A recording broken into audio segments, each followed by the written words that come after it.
Students, आज हम node पर बात करने वाले हैं, इसकी डेफिनेशन, एग्जाम्पल्स और यहाँ कुछ क्वेश्चंस हैं जिनके बारे में बात करेंगे। ये सारी चीज़ें एक डाटा स्ट्रक्चर के रिलेटेड होती हैं और ये मोस्टली ट्री डाटा स्ट्रक्चर में पूछी जाती हैं। सबसे पहले नोड क्या है? जिस तरह फोर्स के लिए F को यूज़ किया जाता है इंडिकेशन के तौर पर, तो यहाँ नोड एक्चुअली डाटा स्ट्रक्चर का यूनिट होता है। एक डाटा स्ट्रक्चर का जो यूनिट है उसको नोड कहते हैं। डाटा स्ट्रक्चर चाहे ट्री डाटा स्ट्रक्चर हो या फिर लिंक्ड लिस्ट हो, दोनों में नोड्स होते हैं और ये उसका यूनिट है डाटा स्ट्रक्चर का। It is a basic unit of a data structure, linked list और tree data structure. It contains data, यानी ये जो नोड्स हैं इनमें डाटा होता है और ये बेशक ट्री की शक्ल में हो या फिर लिंक्ड लिस्ट की शक्ल में हो। फॉर एग्जांपल लिंक्ड लिस्ट पर अगर हम बात करेंगे, अगर हम वैसे ही समझने के तौर पर देखें, फॉर एग्जांपल ये 1 है, ये ख़त्म हो गया अभी, चले फ़िलहाल गुजारा कर 4 5। अब ये सारे नोड्स हैं लेकिन ये लिस्ट की शक्ल में है तो इनको लिंक्ड लिस्ट बोलेंगे कि ये डाटा स्ट्रक्चर लिंक्ड लिस्ट में है और ये सारे नोड्स हैं।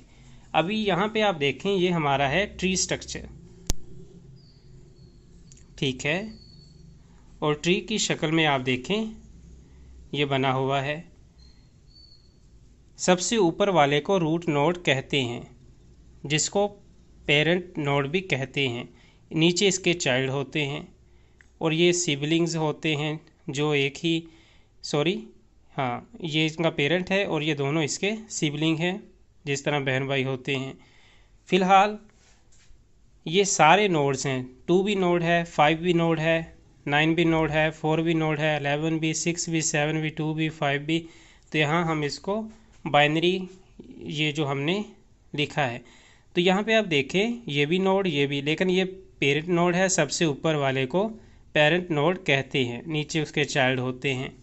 इसको भी समझते हैं। पहले नोड्स को आप समझ लें। ये भी नोड है, ये भी नोड है, ये भी नोड है, ये भी नोड है, ये भी नोड है, ये भी नोड, ये भी। ये एक्चुअली बेसिक यूनिट है डाटा स्ट्रक्चर को रिप्रेजेंट करने का, कि ये हमारे पास डाटा है, उसका स्ट्रक्चर बनाया हमने और ये सारे नोड्स हैं जिनसे डाटा स्ट्रक्चर हम रिप्रेजेंट कर रही हैं। और इसमें भी डाटा है, इसमें भी डाटा, इसमें भी डाटा। ये इसको शेयर कर सकता है, ये इसको शेयर कर सकता है, ये इसको शेयर कर सकता है, ये इसको शेयर कर सकता है, ये इसको शेयर कर सकता है।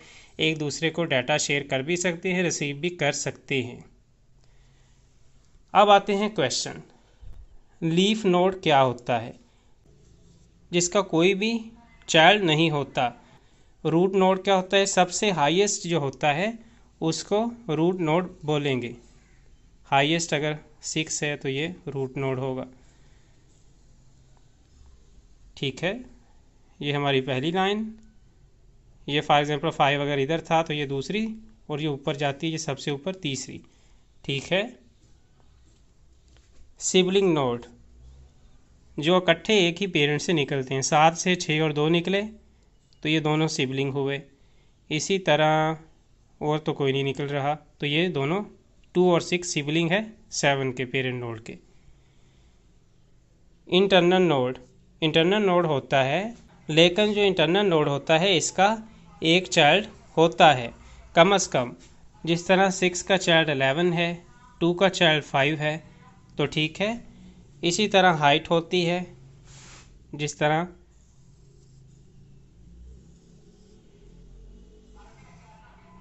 ये देखें 3 तक जाती है हाइट इसकी, ठीक है। अभी फॉरेस्ट को देखें। फॉरेस्ट का मतलब है, फॉर एग्जांपल ये सारे नोड्स हैं। अगर इसी तरह बहुत से ट्रीज हों डाटा स्ट्रक्चर के,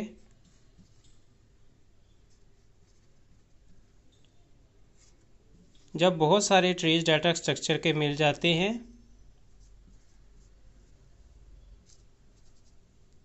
ठीक है, ये भी पेरेंट, ये भी पेरेंट, ये भी पेरेंट, लेकिन ये सारा जिस तरह फॉरेस्ट रियल लाइफ में होता है, बहुत सारे दरख्त, इसी तरह इस तरह के अगर इस तरह के 4-5 मिल जाते हैं तो उनको बोलेंगे फॉरेस्ट। इसी तरह एज और डेप्थ ये दोनों तकरीबन सेम है। इसमें हम हाइट को देखते हैं कि जो पेरेंट नोड से नीचे तक जाती है। इसी तरह चाइल्ड क्या होता है, चाइल्ड आपको पहले बता दिया, ये पेरेंट है और ये इसके सारे चाइल्ड हैं। 7 का चाइल्ड 2 और 6 का चाइल्ड 11।